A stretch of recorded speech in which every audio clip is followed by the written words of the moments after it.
You were not born for comfort. You were commissioned for conquest. And until you move like a man with a sword in his spirit, you will suffer with the weight of unfulfilled potential. This message is not suggestion. It is spiritual warfare. If you don't listen closely, fear wins, drift wins. But if you do, if you receive this like a man under orders, you will stop begging for confidence and start walking like a man sent by God. Act as if you're on a mission from God, because you are. Every step you take, every word you speak, must echo purpose. Small talk, small goals, small energy, it all dies here. You are not experimenting with life. You are executing orders from heaven. From this moment forward, there is no small version of you left to protect. You were not born to try. You were not sent here to see how things unfold. You were not placed on this earth to gather opinions, beg for permission, or wait for someone else to light the fire under your feet. You were sent, commissioned, deployed by the infinite intelligence with orders sealed in your soul before your first breath. The tragedy of most men is not laziness, it is forgetfulness. They have forgotten who they are, and more importantly, why they are. They drift because they believe they are optional. They delay because they believe they are replaceable. And so they wait for a sign, a miracle, a mystical voice to shout from the heavens, "Now is your time."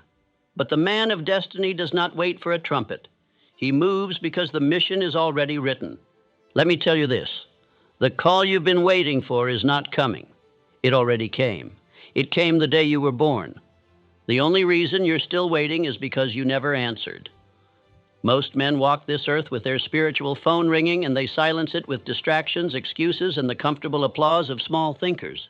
But the man who is sent, he moves, not from comfort, not from confirmation, but from conviction. He walks like one who knows the throne awaits. He speaks like a man who is not experimenting with life, but fulfilling orders from the Most High. When others doubt, he decides. When others delay, he executes. And when others tremble, he builds. Andrew Carnegie did not wait for a boardroom of elders to approve his ambition. He vowed a sacred word, vowed to give away his fortune long before he even earned it. That is not business. That is mission. That is a man who knew his wealth was not his alone, but an instrument placed in his hand by the architect of the universe. Thomas Edison was not obsessed with light because of profit. He was consumed by vision. He had seen something no one else believed in, and he was not waiting for applause. He moved as though the world already depended on his fire. And eventually, it did.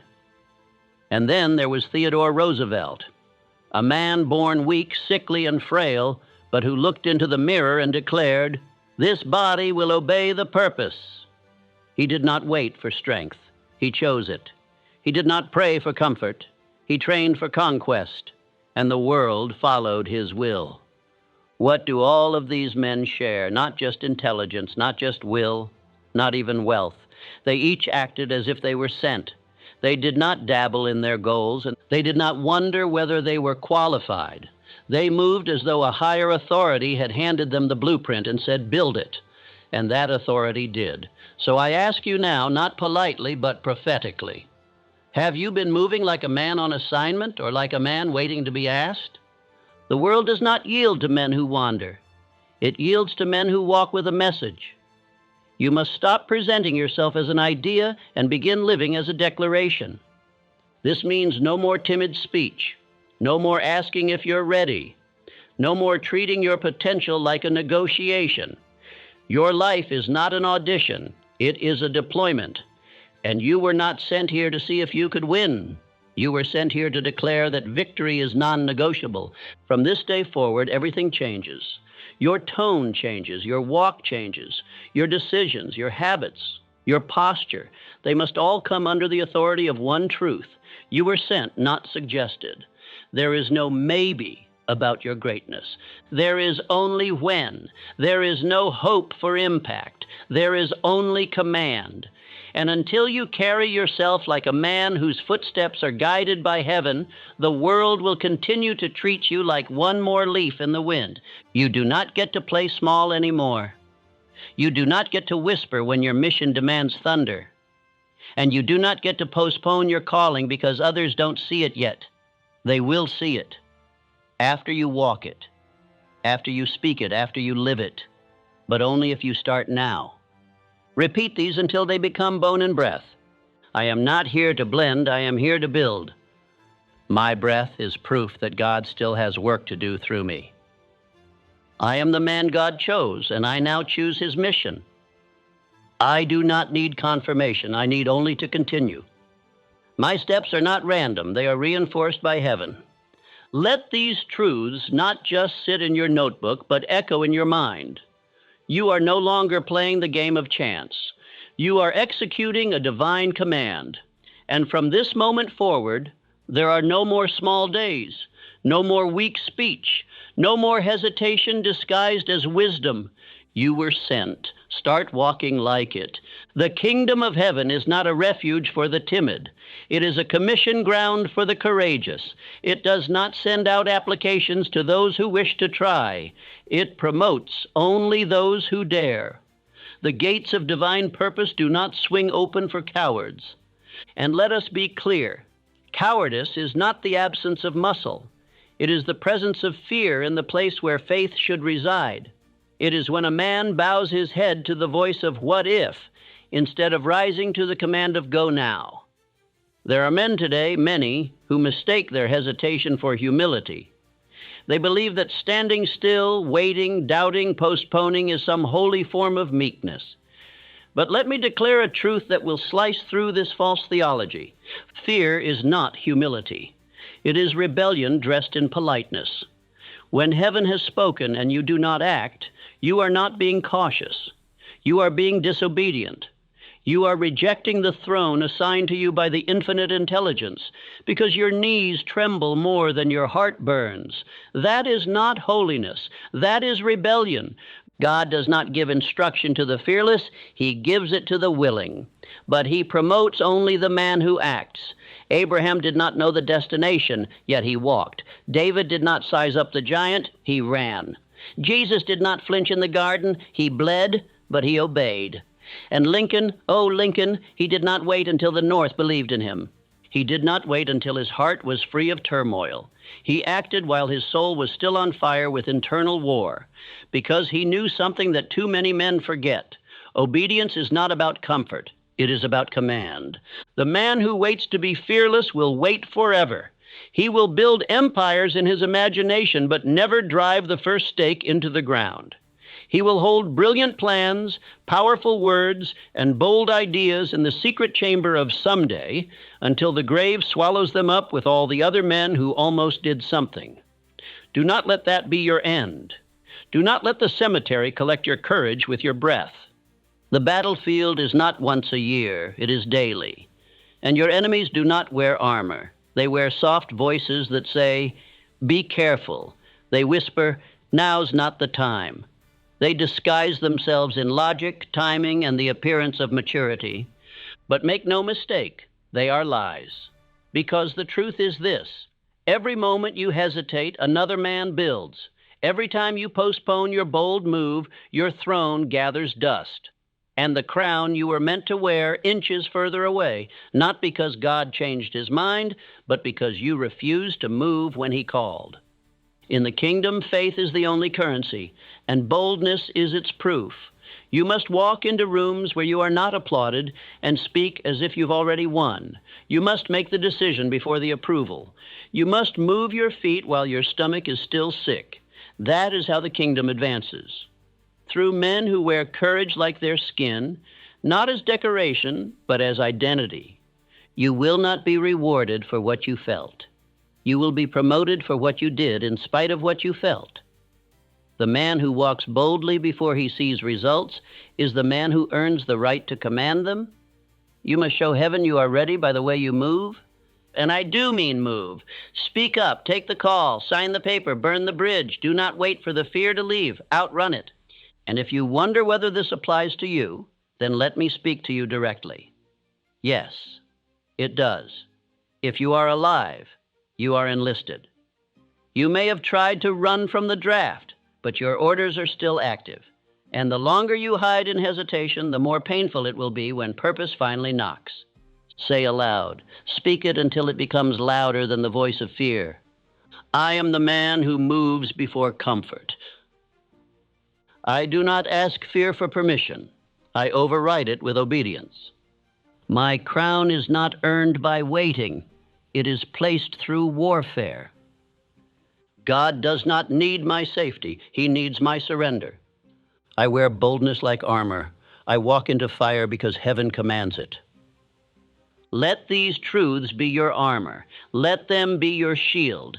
And above all, let them become your action. Because the kingdom does not employ cowards.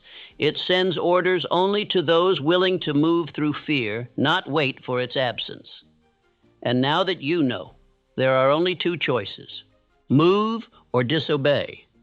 No man sent by God was ever meant to shrink, and yet that is what I see all around me. Men of fire walking like shadows, men of immense vision speaking in uncertain tones, men who once believed they had a mission, now hiding behind politeness, waiting for permission, afraid to appear bold lest someone call them arrogant. Hear me. There is no such thing as a humble ambassador of heaven who lives in fear of his own greatness. To carry the weight of divine assignment is no small matter. To walk as if your life were designed with holy precision is to walk with a weight on your back, yes, but it is also to walk with stature. You must learn this now. Smallness is not holy. Shrinking is not noble. To step back from your gift, to apologize for your power, to downplay your assignment in the name of modesty, is not humility. It is rebellion. It is a refusal to reflect the magnitude of the one who sent you. If you claim to be on a mission from God, then let your posture match the heavens. Let your tone carry weight. Let your movements cut through the noise of lesser men. Let your schedule speak of urgency. Let your walk declare purpose. Every step, every word, every decision must reflect this one truth: you were sent. Barnes did not walk into Edison's world with excuses. He did not introduce himself as a man who was interested in opportunity. He walked in as if the deal was already made. He moved as a man who had already seen the partnership before Edison ever entertained it. That is what made him unforgettable. He carried himself like a representative of something greater than comfort. He did not ask. He assumed. He did not whisper. He declared. And that, more than any resume or skill, was what sealed his fate. Do not represent God with mediocrity. You would not send a king's message through a timid beggar. You would not deliver gold in torn cloth. And yet that is what many men do. They carry heaven's vision in voices that tremble and faces that avoid eye contact. No more. If you say you are sent, then walk like it, speak like it, rise early like it, dress like it.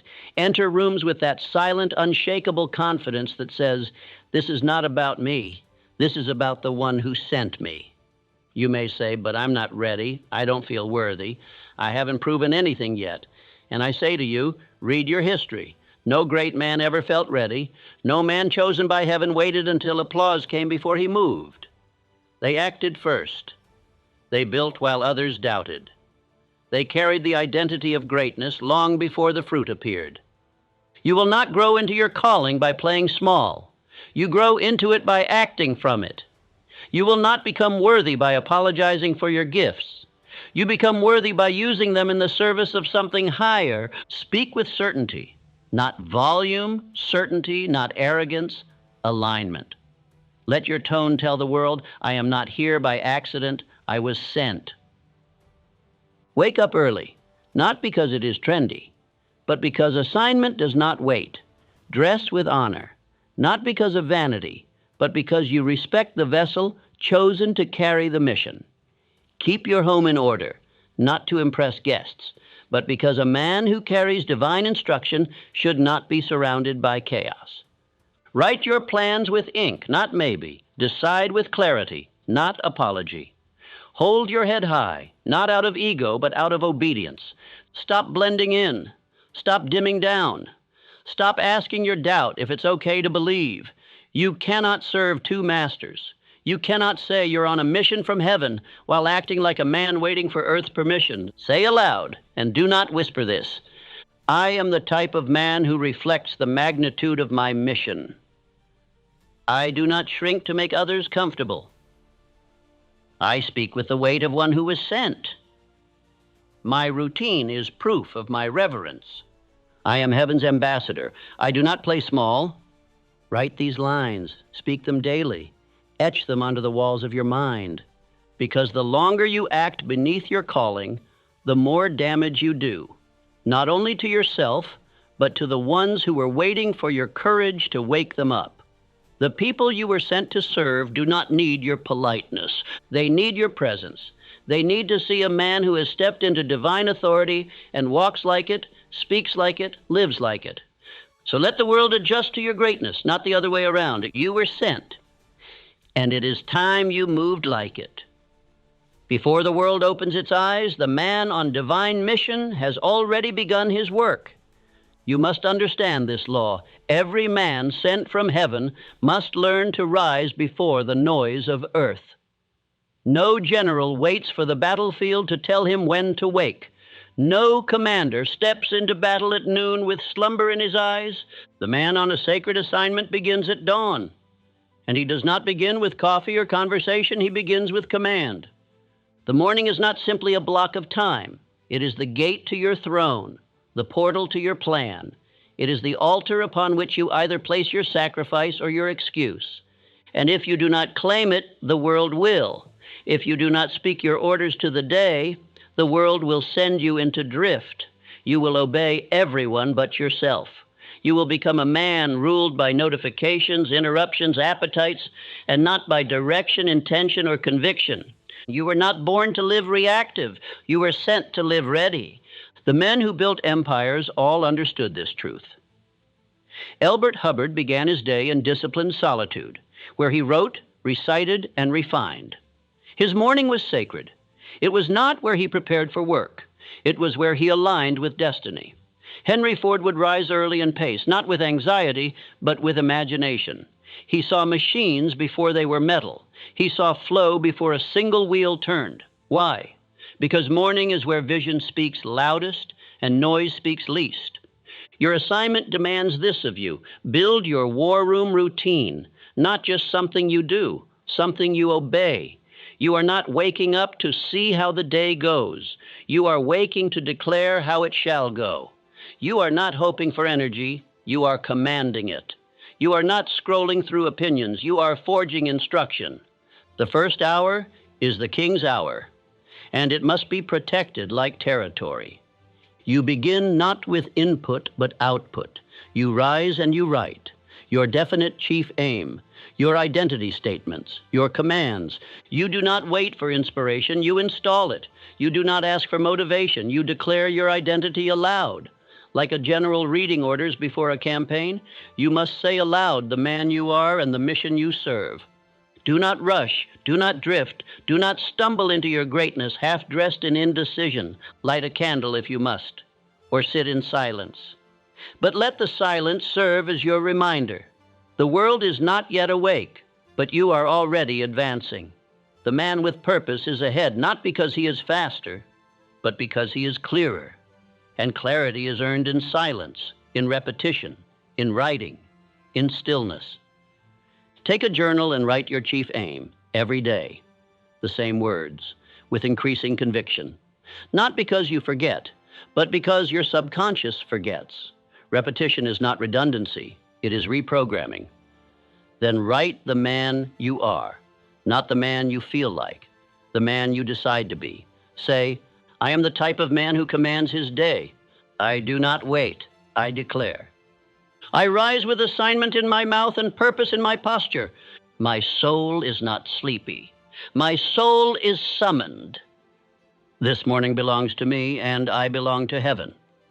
There is power in routine, but only if it is done with reverence. The morning is not casual. It is consecrated. It is where heaven whispers your orders. If you rush through it, you will miss the command. If you skip it, you will wander the rest of the day asking others what you should be doing. You will obey distraction instead of destiny. The great lie of modern life is that mornings are neutral. They are not. They are determinants. The man who claims his morning will claim the rest. The man who defends his silence will dominate the noise. The man who installs identity before breakfast will not be swayed by the opinions of others before lunch. Do not let comfort make a fool of you. A man on divine mission does not snooze. He does not react. He does not scroll. He rises. He writes. He walks into the day like a general, sword in hand, voice sharpened, spirit anchored. Let every action say, I am not here to explore, I am here to execute. And if your flesh resists, then discipline it. Wake anyway, write anyway, speak anyway, because the longer you wait to own your morning, the longer the day will own you. And a man who cannot command 1 hour has no business asking God to command nations. Rise early, speak loudly, walk deliberately, command your morning like a general, and the rest of your life will begin to salute. A man cannot serve 2 masters, nor can he fulfill heaven's mission while still taking counsel from yesterday's coward. The most dangerous man is not the one who disbelieves in purpose. It is the one who half believes. The man who walks with 1 foot in faith and the other in fear. Who wakes up with fire in his spirit, but still keeps a closet filled with excuses. Who writes his chief aim on paper, yet carries his past failures like sacred scripture in his mind. Let it be said clearly, if you are to be on a mission from God, your old self must die. The man who lived for applause, for safety, for softness, he must be executed, not negotiated with, not tucked away for rainy days of weakness. He must be removed, disavowed, and buried with no flowers on his grave, because he is the very thief of your calling. In outwitting the devil, the most sinister tool of the enemy is not fear, it is drift. And drift, my friend, wears the mask of balance, logic, and waiting until things calm down. Drift is that false voice that says, you're doing fine, when your soul is screaming otherwise. It whispers, you can grow without discomfort. It teaches you to blend in, to compromise, to make room in your purpose for people and patterns that never belonged. But let me remind you of this spiritual law. God does not promote a man who refuses to die to himself. Andrew Carnegie did not become the steel king by polishing his past. He left it. He left the comfort of safety, the predictability of routine, the sentimentality of who he had once been. He burned the bridge to mediocrity and never rebuilt it. His friends changed. His habits changed. His vocabulary changed. Because Carnegie knew destiny is expensive, and the currency it demands is your former identity. So how do you execute the old self? First, write his obituary, literally. Take a journal and write down every trait, every excuse, every belief, every pattern that has kept you small. Write, here lies the man who waited. Here lies the man who played humble to avoid being seen. Here lies the man who blamed, who begged, who bargained. And then, burn it. Burn the page. Do not fold it neatly into a drawer. Destroy it. Because if you don't, he will return. Second, declare aloud with fire in your voice who you no longer are. You must say it until it shivers out of your nervous system. I no longer tolerate hesitation. I no longer ask permission to be excellent. I no longer answer to the man who kept me average. This is not metaphor, this is ritual, and heaven responds to ritual. Each morning, look in the mirror and say, the man I was is not allowed to speak today. And then listen. The voice of doubt will try to speak up. Shut it down, out loud. Train your subconscious like a servant, not a master. Because until you train your identity, you will continue to perform as the man you claimed to bury. You must also purge, physically. If you still dress like the man who doubted, change your wardrobe. If your room, your desk, your home reflects the man of yesterday, reorder your environment. Throw away the clothes of weakness. Remove the books, objects, symbols of your drift. Replace them with tools, declarations, and triggers that serve your new self. This is not vanity, it is alignment. Do not keep comfort food for your soul lying around. That playlist, that photo, that chair you waste hours in, All of it must bow to the new identity. If anything in your life reminds you of stagnation, remove it, because even one relic of your past self is enough to anchor your future. Now let us speak the truth plainly. This execution is not a one-time event. It is daily. Just as a soldier rises and puts on the uniform, you must rise and refuse the old skin. Refuse the old voice. Refuse the old delay. The world will tempt you to soften, to return to your familiar self. But that man is gone, and you are not obligated to mourn him. The longer you coddle your old self, the longer you delay your new mission. Say this now. I no longer pause for approval. I do not answer the voice of yesterday. I walk in identity, not apology. I have buried the man who wasted my fire, and I will not exhume him. The old version of me does not get to speak in this season. This is not exaggeration. This is spiritual surgery, because the truth is there is no room in you for both. The man who plays small and the man who leads, they cannot share the same body. You must choose. And if that choice is real, if you have the conviction to kill the coward in your mind, then what lies ahead will not merely be success. It will be legacy. The sword has been given. Now use it. Slay the man who once survived and become the man who now commands. The world has never been changed by men who merely spoke boldly. It has been changed by men who stood boldly. Your posture precedes your performance. Before a word escapes your lips, before a project begins or a door opens, the world has already studied your stance. They are watching your gait, your eyes, your shoulders. They are looking not for eloquence, but for evidence, not for perfection, but for posture, because posture reveals belief. And belief, when expressed through the body, commands obedience from the world. And you may think no one sees you yet. You may imagine your efforts are hidden, your fire unnoticed. But the moment you align yourself with a definite chief aim, especially one rooted in divine mission, you are no longer hidden. You are being tested by heaven and studied by men. They are not waiting for your business card. They are watching your composure under fire. They are not asking for your credentials. They are measuring the certainty in your eyes. They are not concerned with your resume. They are asking one thing: does this man walk like he belongs where he's headed? John D. Rockefeller built more than an empire. He built assurance. His posture, his discipline in walk, his unshakable routine, his deliberate speech became the proof of trust before he ever spoke of wealth. People followed him not because of what he promised, but because of how he moved. He sat like a man who could not be shaken. He walked like a man who already owned what others merely pursued. This, too, must become your standard. Your walk must not apologize. Your handshake must not beg. Your voice must not end in a question mark, because the man who represents God's purpose must not arrive like a boy seeking approval. He must move like a general sent under orders. Understand, posture is not pride. It is precision in presence. Look at the men who changed the course of industries, of governments, of nations. Did Carnegie hunch into a room, uncertain whether his words mattered? Did Roosevelt sit in shame when physical weakness overtook his body? No. They straightened their backs when the burden came, because posture is not the absence of pain. It is the presence of decision. And decision has a shape. It takes up space. So train yourself. Train your shoulders to square when fear shows up. Train your voice to speak slowly without rush or apology. Train your handshake to lock eyes, to own the moment.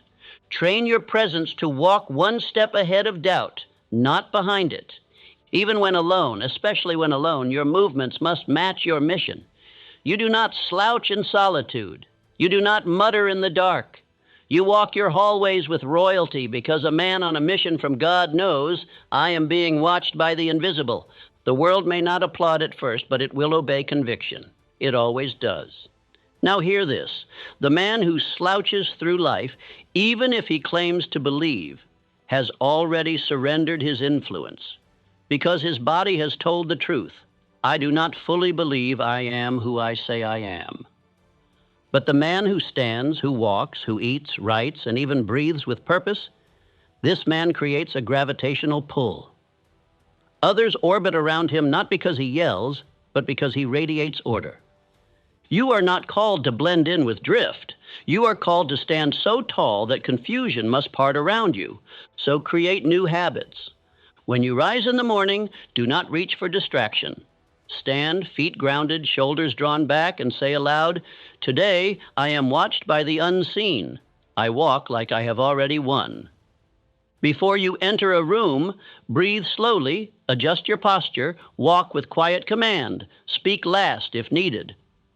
But speak like a man who already knows what must be built. Even your handwriting should reflect posture. Do not scribble your definite chief aim in haste. Write it with reverence. Script it like a king writing a law that governs his kingdom. Because the world is not waiting for your next sentence. It is waiting for your stance. Say this now. I walk like the ground belongs to me. My shoulders do not carry fear. They carry fire. I do not beg with my body, I build with it. I am the type of man whose presence commands even in silence. And if you do this long enough, not for performance, but for principle, then you will notice something extraordinary. People will begin to treat you differently. Opportunities will arrive not because you chase them, but because your stature announced you were ready. Doors will open not because you asked, but because your presence declared permission had already been granted. This is the posture of a man on assignment. This is how heaven trusts him with more. Not when he feels ready, not when he's applauded, but when he walks like he already bears the crown. And from this day forward, so must you. You were not made to linger in doorways. You were made to walk through them. The tragedy of many men is not that they disobeyed a calling, but that they delayed it. They waited for a sign, a green light, a whisper of permission, never realizing that hesitation is the greatest form of disobedience. When a man says, "I will," but does not move, he has already said no, because heaven does not measure your intention. It measures your action. God does not anoint the hesitant. He does not crown the cautious. Heaven watches the man who acts as if the matter is already settled, because in truth it is. You were not placed on this earth to ask if you are worthy. You were placed here to prove that you already are. And the only proof heaven requires is motion. Faith without works is not just incomplete, it is insulting. You were not born to rehearse your doubts in prayer. You were born to make your life a declaration of faith through what you do. The most powerful prayer is movement, and the most sacred worship is decision. Do not forget this. Decision is the language of kings. Indecision is the vocabulary of the spiritually poor. When Thomas Edison burned through filament after filament, when he ran test after test with no result, he did not stop to ask if he should continue. He did not demand a cosmic sign. He did not wait for applause or evidence. He moved, he failed fast, he adjusted, and he conquered. Because to Edison, the question was never if he would succeed, it was when. This is the posture of the man heaven honors. You are not waiting on clarity. Clarity is waiting on commitment. The moment you decide, truly decide, the universe begins to rearrange. Not before, not while you weigh your options, but the instant your voice matches the conviction of your heart. The man who waits to be certain will never build. The man who builds before he sees will shape the world. So stop asking, start declaring, stop wondering, start walking, stop circling the gate, break it open. You have prayed long enough. Now heaven is asking, when will you move? Every dream, every breakthrough, every new chapter is unlocked not by talent, not by strategy, but by one final act, a decision made and honored like a vow. That vow must be written. It must be spoken. It must be carved into your schedule, your spine, and your speech, because nothing happens until you choose. Nothing becomes real until you shut the door on Plan B. Your destiny does not belong to the man who hesitates. It belongs to the man who draws a line in the sand and says, "I will build this, I will become this, and I will not ask again." Understand this. Indecision drains your strength more than failure ever could. The man who fails learns. The man who delays dies slowly, mentally, emotionally, spiritually. His vision rots inside his chest while he convinces himself he's being wise. But decision is wisdom, and discipline is its proof. So if your dream has lived in your mind for more than a week and you have not moved, write it now. Name it, declare it, give it a date, and set fire to everything that competes with it.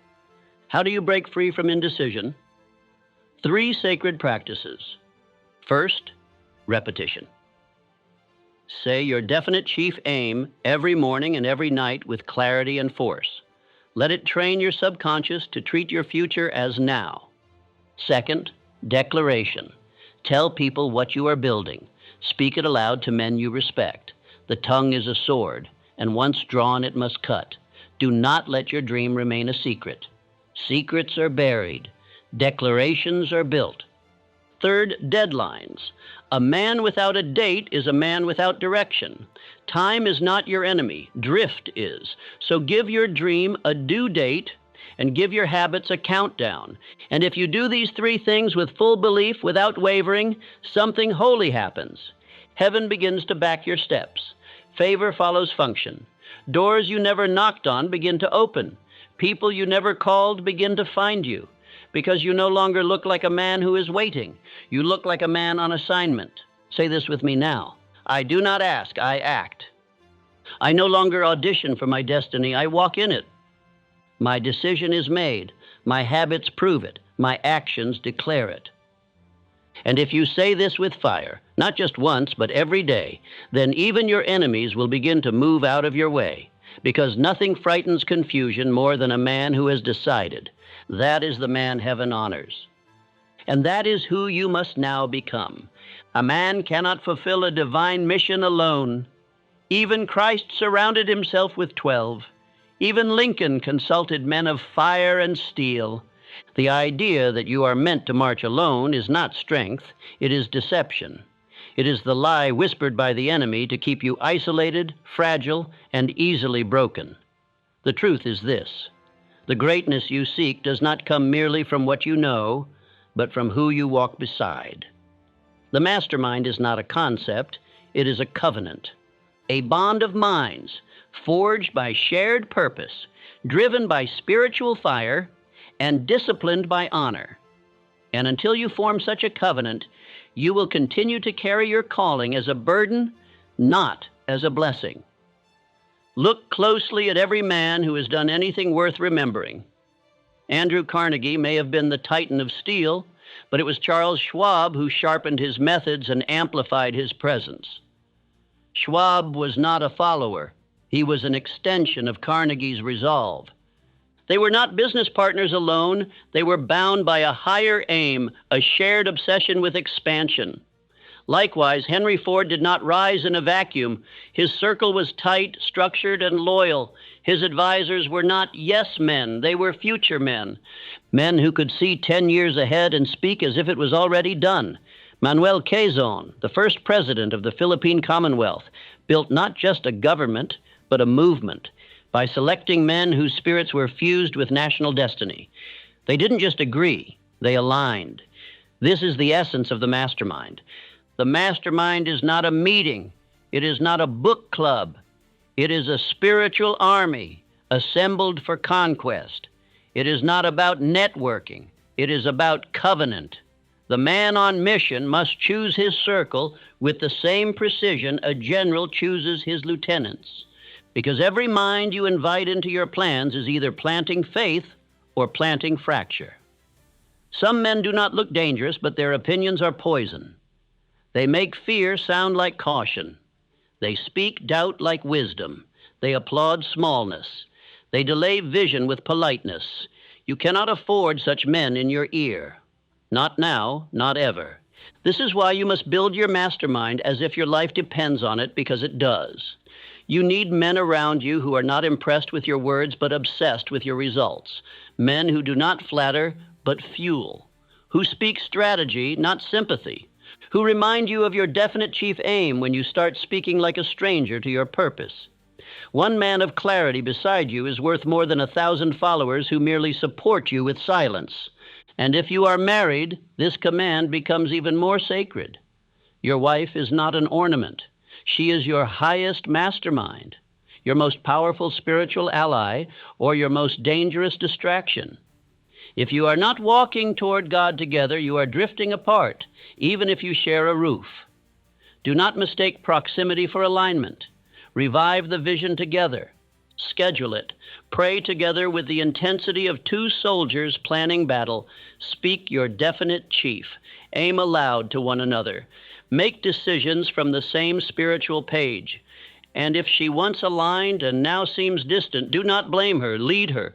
Set the tone again. Build the altar again. Remind her and yourself that you were never meant to rule alone. If you are single, be ruthless about your inner circle. When a man is not yet yoked to a woman, he must double down on his brotherhood. This is the time to seek out men of fire, men of bold words and bolder actions, men who study not just to learn, but to apply. Share your aim with them. Speak your daily rituals aloud in their presence. Challenge one another to rise, and if no such men are near you, become the man they would follow, and you will begin to attract them. The mastermind once formed becomes your shield. When doubt attacks you, their words hold the line. When fatigue tempts you to ease off, their pace reawakens your fire. When life throws obstacles, your circle clears the path, not with sympathy, but with strategy. And in return, you do the same for them. That is the law, that is the bond, that is the sacred contract. So look around you. Who is in your presence? Who hears your dreams? Who touches your thoughts with their speech? Audit them, not with judgment, but with clarity. Are they feeding your fire or smothering it? Are they speaking with heaven's breath or with the cowardice of the drifting masses? Are they helping you build a kingdom or merely passing time beside you until your dream dies in delay? Write their names, study their posture, and if you find even one voice that echoes with power, honor it. Keep that man close. If you find none, then become that man yourself. Begin the ritual of daily declaration, strategic planning, mutual review, and covenant meetings. Speak as if your union is being recorded in heaven, because it is. Now say this aloud with me. I do not walk alone, I walk aligned. My circle sharpens me. I attract men of vision and I honor their fire. I build a mastermind of destiny, not convenience. And if you are married, we are not just partners, we are a covenant. We speak as one, we rise as one, we walk as one. The man who builds his circle like an altar will never face battle alone. And heaven does not just watch, it rewards. You have prayed for purpose. You have asked to be chosen. You have declared yourself a man of vision. But have you counted the cost? Have you prepared your back to carry the crown? Because obedience is not light. Purpose is not gentle. And the man who begs to be great while complaining of the burden reveals that he was never ready for the assignment, only for the attention. Let this truth strike deep. The heaviness is the evidence. You were not born for ease, and the pain you feel is not punishment. It is preparation. Heaven does not anoint those who ask for comfort. Heaven anoints those who carry.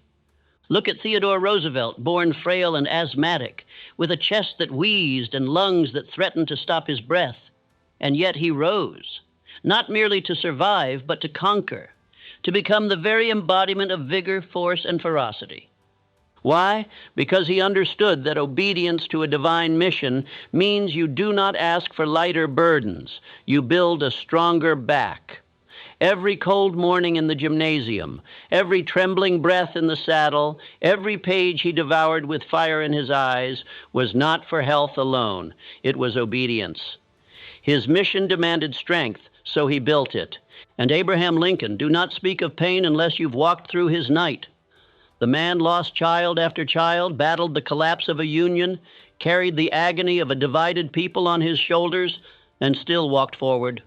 still rose each morning, still declared his vision. He did not flinch at the weight. He bore it because he believed. His agony was not an interruption to purpose. It was his purpose, because every man of destiny must know what it feels like to lead with tears in his eyes and a crown pressed down on his brow. So now I say to you, if your calling feels heavy, good. If you wake with dread, press forward. If the weight on your shoulders feels unbearable, do not question your worth. Question your stamina, and then build it. This is the crown of obedience. This is what it means to walk not as a volunteer, but as a man under orders. And here is where most men fail, not because they lack vision, but because they never trained for the weight of vision. They spoke great words with soft backs. They declared destiny with fragile minds. And when the load arrived, they dropped it and called it unfair. But you will not fold, because today you will train. Today you will build rituals that match your mission. Begin with your body. If your frame cannot obey, how will your faith? Rise earlier, move daily, lift with intention. Your body is not for aesthetics. It is a vessel for purpose. Every rep is a reminder. I carry something greater than comfort. Sweat on your brow is not weakness. It is a covenant, a physical reminder that you are not here to be seen. You are here to be used. Then build your emotional armor. When the voices come, critics, doubts, delays, you must not absorb them. You must reflect them. Train your tongue to speak certainty. Train your posture to stand in storms. When your emotions quake, you return to ritual. You open the notebook. You write your definite chief aim. You speak it aloud. You look yourself in the eye in the mirror and say, I was chosen for this, and I will not drop it. And finally, train your spirit. Obedience is not about performance. It is about proximity. You do not obey your purpose once. You return to it daily like a soldier returning to command. Create your altar, whether it is a corner of your home, the seat in your car, the walk around the block, wherever you can bow your heart and declare, I do not carry this weight alone. I carry it with heaven. Say this now. I asked for purpose, and I received weight. I will not complain. I will carry. I do not ask for ease. I ask for endurance. My burden is proof of my crown. I do not fear pressure. It reveals my strength. I am built to carry what most men drop. This is your turning point. You will no longer pray for less responsibility. You will no longer retreat when it gets heavy. You will stop looking for lighter paths and start forging stronger shoulders. You will stop identifying with weakness, delay, and excuses. Because when heaven looked across eternity and sought a man who could carry this mission, it chose you. Now rise. The crown is heavy. Lift it anyway. You were not sent here to pursue what pleases you. You were sent here to fulfill what was placed within you before you even breathed your first breath. Purpose precedes preference.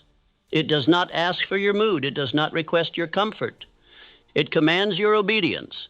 And until you learn to put calling before convenience, until you rise and act while your emotions scream for delay, you will remain a man of potential, not power. The tragedy of modern man is that he has mistaken feeling for guidance. He believes that discomfort is a sign to stop. He waits to feel motivated, energized, affirmed. But the man of destiny is different. He understands the divine law. You do not act because you feel like it. You act until your body and soul remember who they serve. Emotion is not the engine. It is the echo. If you wait to feel strong before you act strong, you will remain weak. If you wait to feel ready before you begin, you will die unstarted. Henry Ford, in his early years, was ridiculed not only by the world, but by his own circle. Friends advised him to give up. Associates told him the motor car was foolish. Reason said, take the safe road. But Ford did not wait for emotional alignment. He acted as though the decision had already been made in heaven, and it had. His faith was not in his feelings, it was in the assignment. He did not build Ford Motor Company because he had preference. He built it because he had purpose.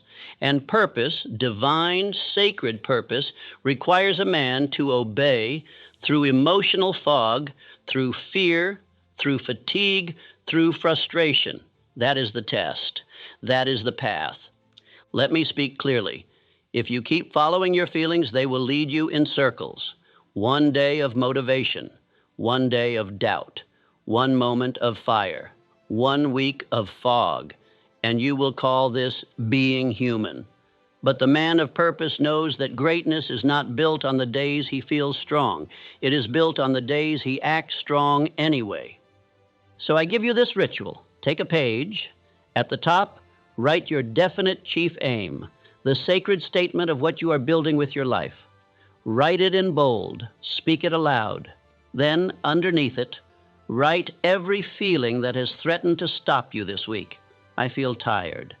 I feel unsure. I feel alone. I feel afraid. Write them all. Every voice, every lie, every weakness pretending to be wisdom.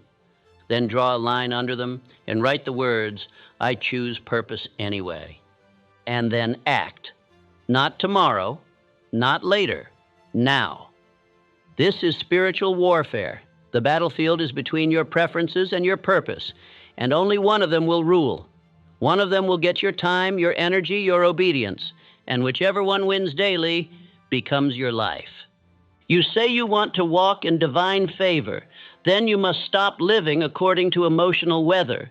You must be the man who rises in the rain, who moves in the fog, who declares when his voice shakes, who writes when he wants to weep, who leads when no one claps, who obeys without applause. That is what heaven promotes. Say these now, not as suggestion, but as spiritual declaration. I was not made for comfort. I was made for conquest. My emotions do not direct me. My purpose does. I choose discipline over desire. I act now, not later. I obey when it hurts. That is how I prove I'm ready. You are not average. You are not placed here to float on waves of impulse. You were sent with a flame, and that flame must burn regardless of weather. That flame must be protected regardless of feeling, because you will not be judged by how you felt. You will be measured by what you built. So from this moment forward, do not ask yourself, do I feel like it? Ask yourself, what did I say I would build? And then move. Move with fire. Move with grit. Move with the spirit of a man who knows heaven has already said yes. Now it is time to prove you believe it. There is no such thing as a neutral word. Every word that leaves your lips either builds the kingdom you were sent to erect, or it bends the knee to fear and doubt.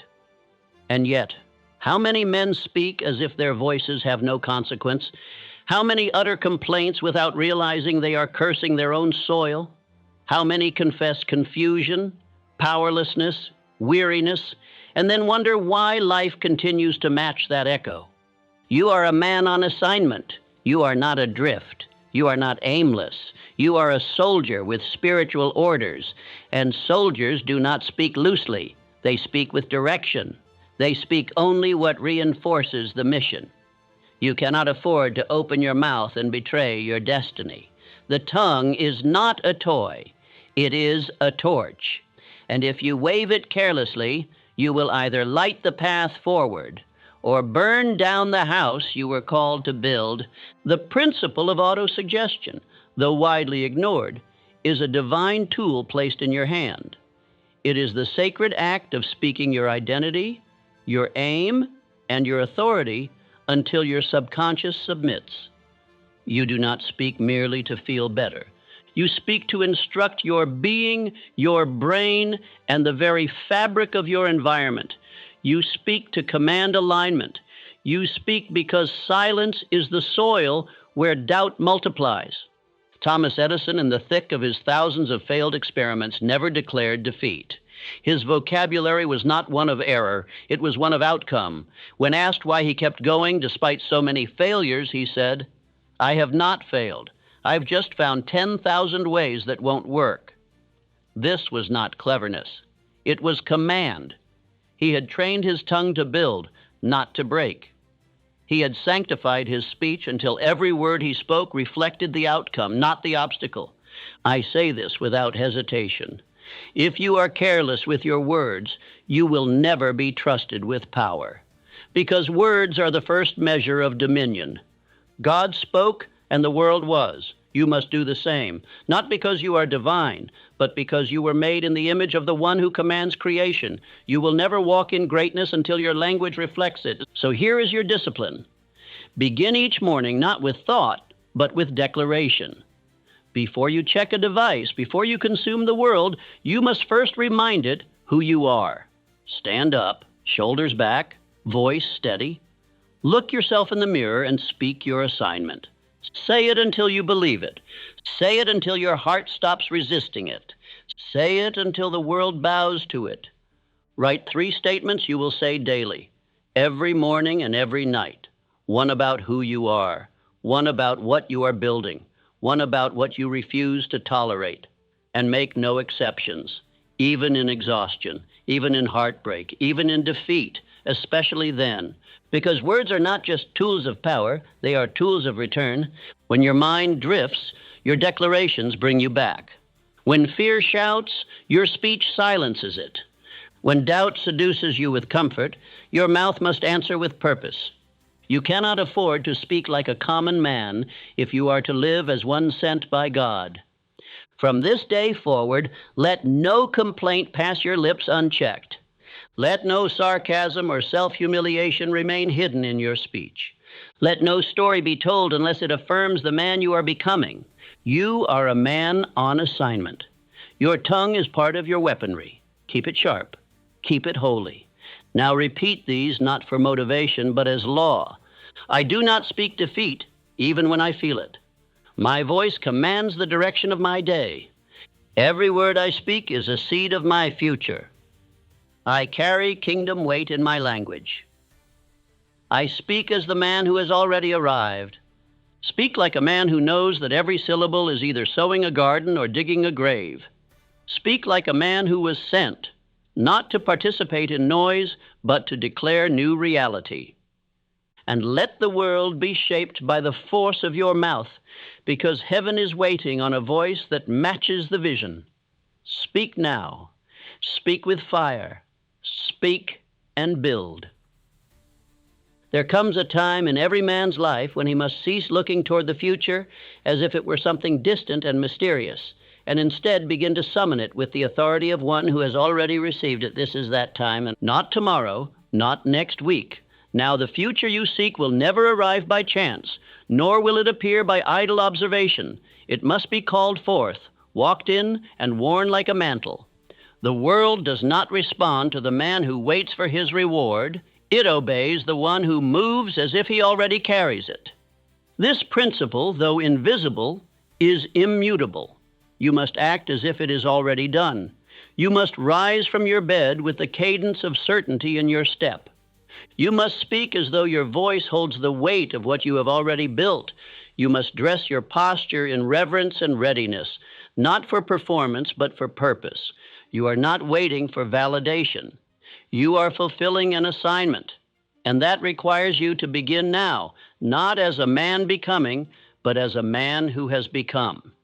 Consider this. When a general is commissioned by his king, he does not linger in doubt over the authority given to him.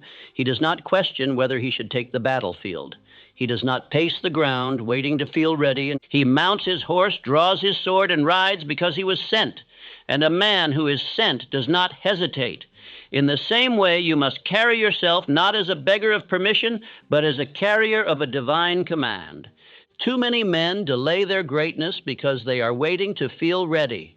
They seek signs. They beg for confirmations. They poll the opinions of the average and look for applause before action. But listen well, that is not how heaven operates. Heaven does not bless the man who waits for certainty. It moves for the man who moves in certainty.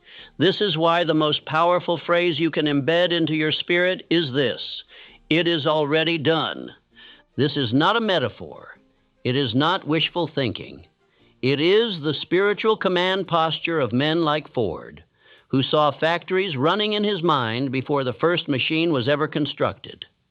It is the unseen force that drove Carnegie to design his fortune in thought before a single dollar existed. These men were not reacting to life. They were writing it. And they wrote from the end. They did not begin with questions. They began with decisions. They did not wait for applause. They acted like they were reporting to God himself, and they built accordingly.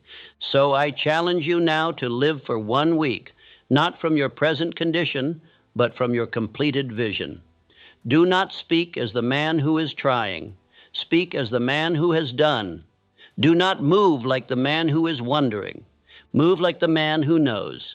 If your vision is to lead a company, walk like its founder today. If your vision is to be a father of strength, speak to your children with the conviction of legacy. If your vision is to be a man of faith, pray, act, and give as if God has already entrusted you with nations. Let nothing about your manner suggest that you are unsure. Every motion must reflect the crown already placed upon your head. Every hour of your day must be governed by one idea. I am the man who has already fulfilled what God placed in me. And if you do this, even for 1 week, your mind will begin to rearrange itself. Your subconscious will stop questioning. Your doubts will lose their footing. And your environment, yes, the very air around you, will begin to shift. You see, the universe does not respond to potential. It responds to command. And command only comes when the soul no longer seeks permission. You were not sent here to dabble, to wander, or to ask the world who you are. You were sent to reveal it. You were sent to act as if the scroll has already been handed to you, the mission already assigned, the outcome already written. And now your only duty is obedience. Obedience in posture. Obedience in execution. Obedience in identity. Write this in your journal. Write it on your mirror. Write it in the front of your notebook or wherever your eyes will see it every day. It is already done. I walk in it. Then live accordingly. Begin the day with this phrase. Today, I report for duty. Not as a man waiting, not as a man hoping, but as a man sent. Speak with clarity. Move with discipline. Dress with precision. Shake hands with fire in your grip. Schedule your hours as if the throne has already been prepared for you. Because it has. Heaven is not wondering who you are. It is waiting for you to agree with who you are. Declare this daily. I am not becoming, I am revealing. I no longer ask for what I already possess. My steps are ordered, and I walk as one crowned. I move with the boldness of a man who knows heaven trusts him. I do not carry potential. I carry purpose already assigned. This is the final shift. This is where men stop preparing and begin performing. This is where fear dies, where doubt flees, where silence turns to thunder. It is already done. Now act like it. Every man who accomplishes anything of significance must first declare his intention, not merely to the world, but to himself and to his Creator. There must be a moment when he stops drifting in ambiguity and writes his life's vow upon paper, not as a wish, but as a commandment he now chooses to obey. And it is in this exercise that you will perform such a declaration. You will write your commission letter. This is not a journal entry. This is not an affirmation. This is a formal acceptance of your divine assignment. It is the document that marks the day you stopped wandering and began building with clarity. You are not waiting to discover your mission. You are now choosing to accept what has already been embedded in your spirit by design. Begin with the phrase, I accept the mission to, and then you must write it with the weight of one who has already seen the battlefield and still chooses to walk into it. Do not write from fear. Do not water it down to appease your doubt. Speak to your soul. What were you sent here to do? Who are you meant to become? What assignment burns in your chest when the noise of the world is quiet? Write it plainly. Speak it boldly. Name the mountain you are meant to move. This letter is not to be hidden in a drawer. Once written, it must become visible. It must confront you daily. Print it. Frame it. Place it where your eyes will meet it in the moments of morning silence and in the late hours of temptation. Your commission letter is your spiritual anchor. When distraction comes, it reminds you. When weakness knocks, it answers. When fear whispers, it roars back with direction. And understand this, your mission may evolve, but your obedience must not. That is why every month you must sit before your commission letter and review it. Is it still aligned? Is it still active? Has your life conformed to its instruction? If not, revise it. Not to dilute its power, but to refine its clarity. You are not writing fiction. You are writing orders from heaven. Let the content of your letter include 3 key declarations. First, who you are choosing to be. Not who you've been. Not what others have called you. But the identity that reflects your divine assignment. Write with fire. I am a man of discipline. I am the voice that cuts through confusion. I am the leader heaven trusts. Second, what you have been called to build or accomplish. Speak with specificity. I am to build a company that multiplies good and crushes mediocrity.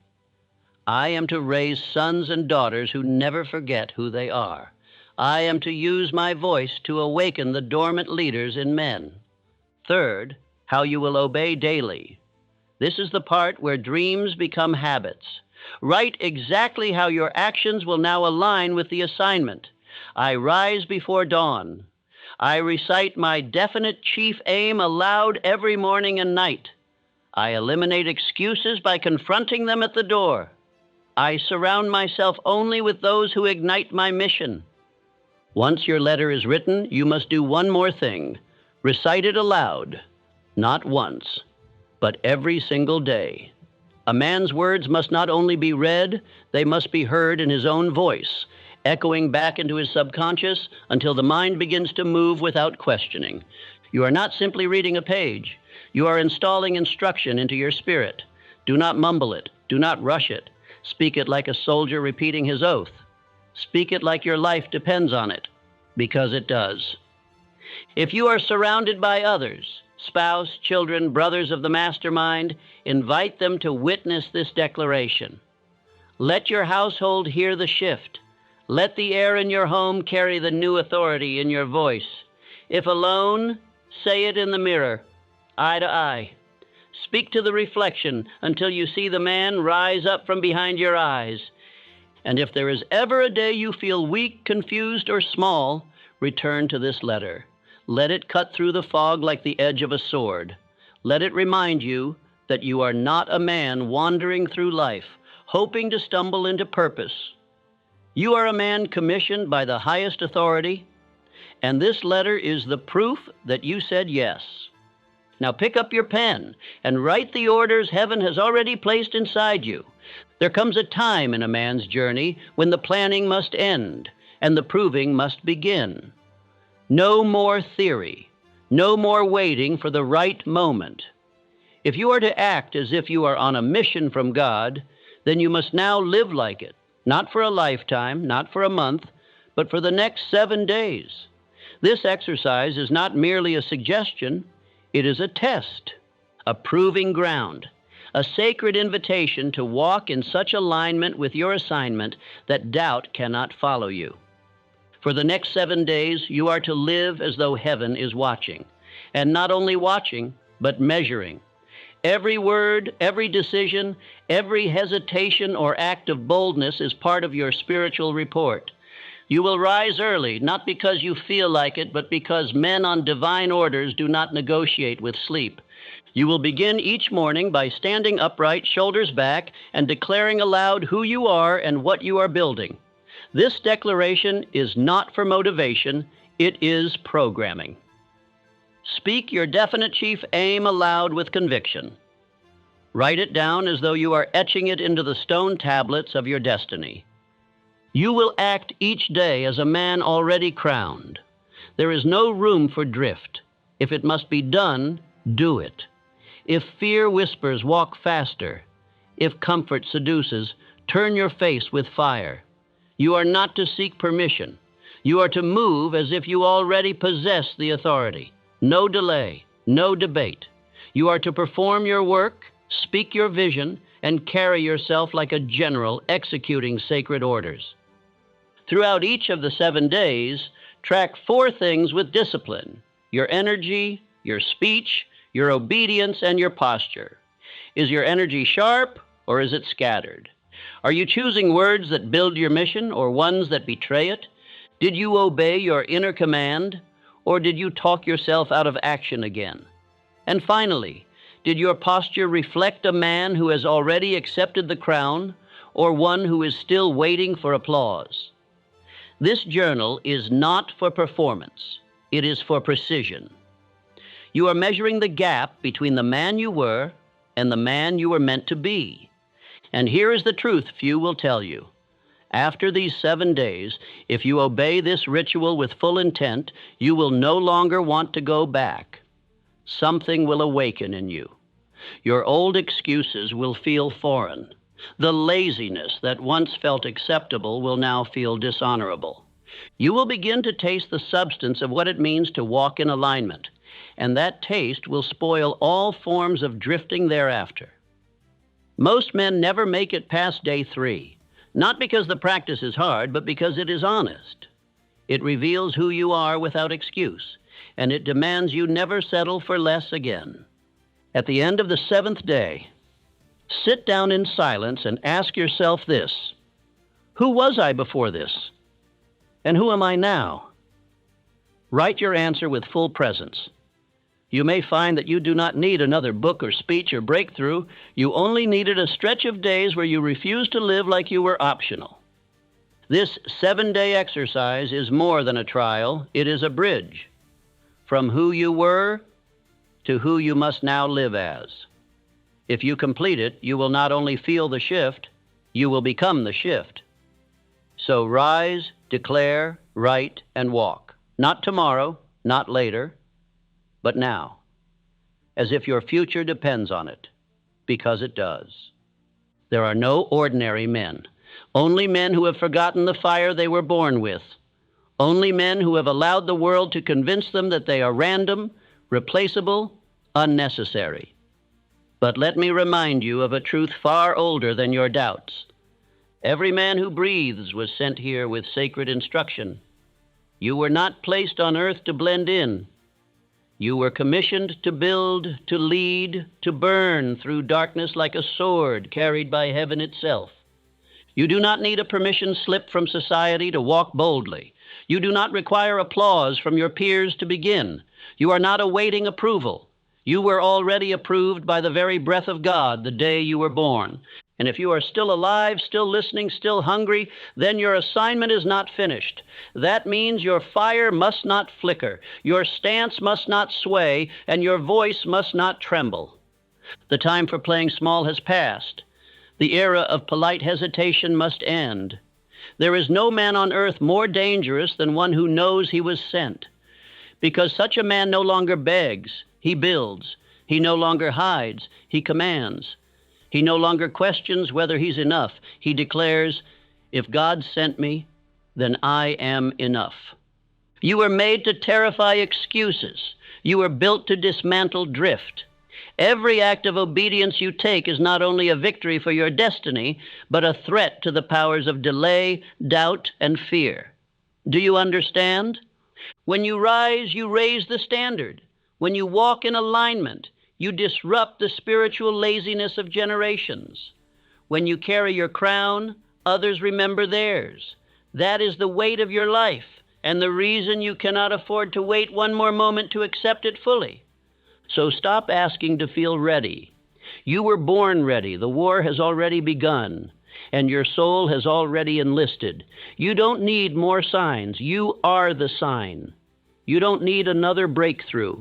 You need to become the breakthrough. This is not the end of a speech. This is the ignition of an era. So speak it now, declare it aloud, and let heaven hear you. I act as one sent by God. I carry the weight of heaven on my shoulders, and I do not shrink. This is my assignment. I will finish it. And when you walk away from this message, do not drift. Do not delay. Do not look back. Because the man who walks in purpose never walks alone, and the world has no defense for a man who moves like he was sent.